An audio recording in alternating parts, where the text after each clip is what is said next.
Coordinating Committee on Manipur Integrity has expressed that ITLF is complicating resettlements for Kuki people while lamenting over the ITLF stand of forming self-governed administration Kuki Zo-dominated areas.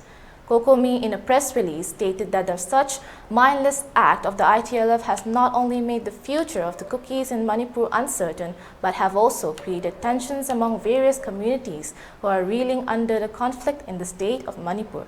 The Kuki community itself will face the consequences of ITLF's threat to set up their self-government in areas dominated by the community, COCOMI stated. The release further stated that such act is only to escalate further violence in the strife torn Manipur.